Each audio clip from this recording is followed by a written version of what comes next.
সেদিনকে রেস্টুরেন্টে গিয়ে যখন শাহি পনির আর ফ্রাইড রাইস খাচ্ছিলাম তখন হঠাৎ করে মনে হলো যে শাহি পনির আর ফ্রাইড রাইস না খেয়ে বোধহয় ধোসা খেলে ভালো হতো।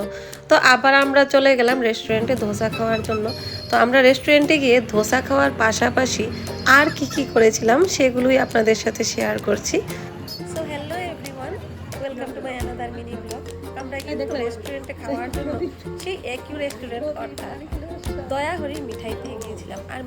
আর মিঠাইতে ঢোকার সময় যে মিষ্টির কাউন্টারটা পেরিয়ে গেলাম সেটাতে মিষ্টিগুলো দেখে আমার চোখ আটকে গেল। দেখুন না কত সুন্দর সুন্দর অভিনব শেপের মিষ্টি বানানো আছে এখানে। আসলে মানুষ এখন শুধু মিষ্টি খাওয়ার জন্য খায় না, চোখের একটা তৃপ্তির জন্য মিষ্টি খায়, সেটা এই মিষ্টির শেপগুলো দেখেই বোঝা যাচ্ছে।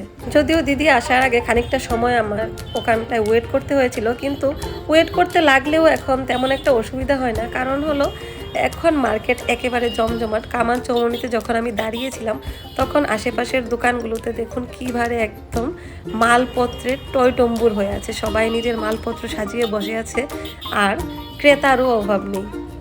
আর এই যে খানিকটা সময় দাঁড়িয়ে আশেপাশের দোকানের ভিডিও রেকর্ড করতে করতেই আমার দিদি চলে এসছে। দিদি আসার পর সবার আগে আমরা দয়াহরি মিঠাইতে চলে যাব। মিঠাইতে গিয়ে প্রথমে দোসা খেয়ে তারপর বাকি প্ল্যান করা যাবে।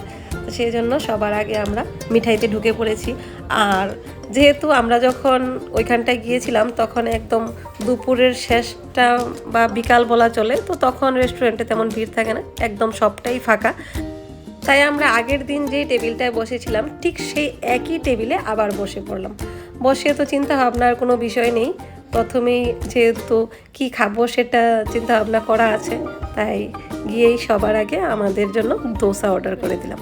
ও এখানে আবার কিন্তু একটা প্রেস্টিজের বিষয় আছে, তাই রেস্টুরেন্টে ঢুকেই আমরা যদি কাউন্টারে গিয়ে অর্ডারটা দিয়ে দিই সেটা একটু কেমন কেমন লাগে। তাই আমরা একটু ভাবসাব দেখিয়ে একটু মেনুটা চেক করলাম, মেনু চেক করে তারপর আমাদের জন্য ধোসা অর্ডার করেছি। যদিও ধোসাই অর্ডার করব, তারপরও ধোসার মধ্যে কি ক্লাসিফিকেশান থাকবে সেটা চিন্তা করার জন্য তো মেনু কার্ড অবশ্যই দরকার। তাই আমরা যে জিনিসটা অর্ডার করেছিলাম, দিদির জন্য নিয়েছিলাম পনির দোসা, পনির মশালা দোসা, আর আমার জন্য ছিল প্লেন মশালা দোসা। আর যখন আমাদের অর্ডারটা চলে এলো তখন অর্ডারের যে ডিফারেন্সটার জন্য আমরা কিন্তু দুজনে মিলে একটু খুনসুটি করে নিলাম, কারণ দিদির দোসার উপরে দেখুন কি সাদা সাদা কিছু একটা দেখা যাচ্ছে, আর আমার যে দোসাটা আছে সেটা একদমই প্লেন, সেটার উপরে কিছুই দেখা যাচ্ছে না। রোজ রোজ টাউনে গিয়ে খাওয়া দাওয়া করে চলে আসবো সেটা তো হয় না, তাই দুই বোনে মিলে খাওয়া দাওয়া শেষ করে বেরিয়ে পড়েছিলাম একটু শপিং করার জন্য। আসলে চৈত্র মাসের এই টাইমটাতে মার্কেটে এতটাই ভিড় থাকে যে মার্কেটে ঢুকবো এই কথাটা মনে পড়লেই কেমন যেন গাটা একেবারে ঘামা ঘামা অবস্থা হয়ে যায়, কিন্তু কিছু করার নেই, কিছু একটা তো কিনতে হবে। দেখুন আমরা হকার্স কর্নারে ঢোকার চেষ্টা করছি, আর হকার্স কর্নারে ঢোকার যে রাস্তাটা আছে সেটার মধ্যেই কি পরিমাণ ভিড়, মানুষের ভিড় ঠেলে ঠেলে হকার্স কর্নারের দিকে ঢুকতে হচ্ছে। আসলে সারাদিনের পরিশ্রমের পর এই ভিড়ভাট্টার মধ্যে একটা মার্কেটে ঢুকে সেই মার্কেটে দোকানপাট খুঁজে খুঁজে জিনিসপত্র কেনার মতো এনার্জি আমাদের কারোরই নেই।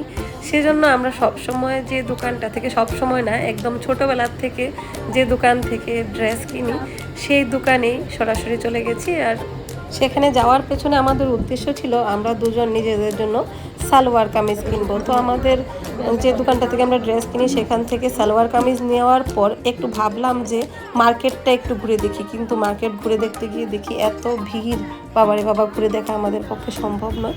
তাই আমরা বাড়ি চলে যাচ্ছি। পাশে থাকার জন্য সবাইকে ধন্যবাদ। Bye bye.